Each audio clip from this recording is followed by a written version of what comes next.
आज हम सीखते हैं कुछ बेसिक सूत्र जो कि अपने आल एग्ज़ाम में काम में आएंगे, इम्पोर्टेंट क्वेश्चंस।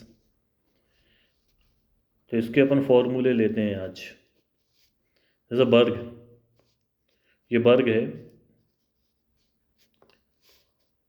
अपन जानते हैं वर्ग की चारों भुजाएं होती हैं जो कि एक समान होती हैं। तो वर्ग का परिमाप होता है अपना, वर्ग का परिमाप, वर्ग का परिमाप होता है 4a और वर्ग का क्षेत्रफल होता है a का स्क्वायर।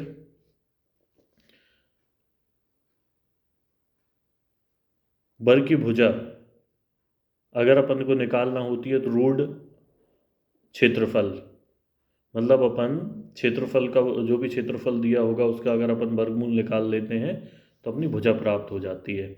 वर्ग का क्षेत्रफल होता है 1/2 विकर्णों का गुणनफल, 1/2 विकर्णों का गुणनफल। वर्ग का विकर्ण होता है, वर्ग का विकर्ण होता है a√2 या भुजा √2। नेक्स्ट है अपना आयत से संबंधित सूत्र है। यह आयत अपन जानते हैं, यह आयत की लंबाई, ये होती है इसकी चौड़ाई। आयत की लंबाई और ये चौड़ाई होती है। तो आयत का परिमाप क्या होता है? अब अपन देखते हैं कि इसमें आयत में 2 लंबाइयाँ हैं और इसमें 2 चौड़ाइयाँ होती हैं, 2 चौड़ाइयाँ। तो ये उठा के अपन कामन निकाल के 2 बाहर रख देते हैं और लिख देते हैं अपन लंबाई प्लस चौड़ाई, लंबाई प्लस चौड़ाई।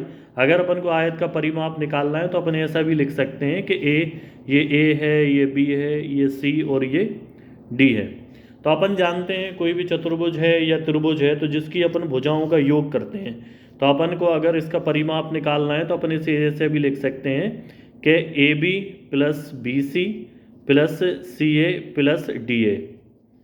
तो ये हो जाएगा आयत का परिमाप। आयत का परिमाप, या अपन इसे इस तरीके से लिख सकते हैं, आयत का परिमाप बराबर 2 और ब्रैकेट में लंबाई प्लस चौड़ाई। अब अपन जानते हैं आयत का क्षेत्रफल होता है लंबाई इंटू चौड़ाई, लंबाई गुणित चौड़ाई। और आयत का विकर्ण होता है, आयत का विकर्ण होता है रूट लंबाई का स्क्वायर प्लस चौड़ाई का स्क्वायर। फिर अपन नेक्स्ट इंपोर्टेंट सूत्र लिए लेते हैं वृत्त से संबंधित। वृत्त, तो जैसे कि ये वृत्त का केंद्र होता है, इसे अपन O से दर्शा देते हैं और यह केंद्र से जो परिधि को छूती है ये वृत्त की त्रिज्या होती है। और यहाँ से अगर अपन वृत्त से केंद्र से होता हुआ अपन ये खींच देते हैं तो ये हो जाता है व्यास, वृत्त का व्यास हो जाता है। तो वृत्त का क्षेत्रफल होता है πr², वृत्त का व्यास होता है 2r, जिसे अपन दर्शाते हैं काय से, d से। वृत्त की परिधि होती है 2πr, वृत्त की परिधि होती है 2πr, 2πr। और अपन यहाँ 2πr लिखा है तो इसे अपन वृत्त की परिधि को πd भी लिख सकते हैं। अब कैसे लिख सकते हैं? अब अपन जानते हैं कि यहाँ पर ये दिया हुआ है पाई और इसे अपन इंटू 2r को अपन अलग कर देंगे, is equal to pi into 2r की जगह पर अपन d लिख सकते हैं। तो ये हो जाएगा अपना क्या, पाई d। तो वृत्त की परिधि पाई d भी लिख सकते हैं अपन, या 2πr। अर्ध वृत्त की परिधि होती है πr plus 2r, pi r plus 2r। अर्धवृत्त का क्षेत्रफल होता है πr²/2। समलंब चतुर्भुज, समलंब चतुर्भुज, समलंब चतुर्भुज तो अपन जानते हैं समलंब चतुर्भुज में एक भुजा अपनी x है और दूसरी भुजा अपनी y है, और जो इसकी ऊंचाई होती है जिसे अपन h से दर्शा देते हैं। तो समलंब चतुर्भुज का क्षेत्रफल होता है अपना, समलंब चतुर्भुज का क्षेत्रफल होता है 1/2 समांतर भुजाओं का योग गुणित ऊंचाई, समांतर भुजाओं का योग इंटू ऊंचाई। तो अब इसमें समांतर भुजाएं कौन सी हैं? ये अपनी ये समांतर भुजाएं हैं। ये x भुजा है, ये किसके समांतर कहलाएगी? y के समांतर कहलाएगी। किसके समांतर कहलाएगी? y के समांतर।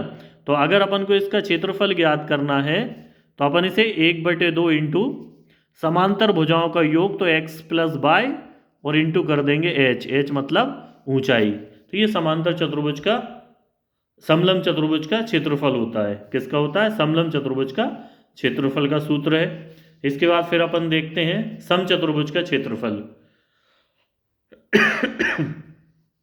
तो क्षेत्रफल होता है समचतुर्भुज का क्षेत्रफल होता है आधार गुणित ऊंचाई।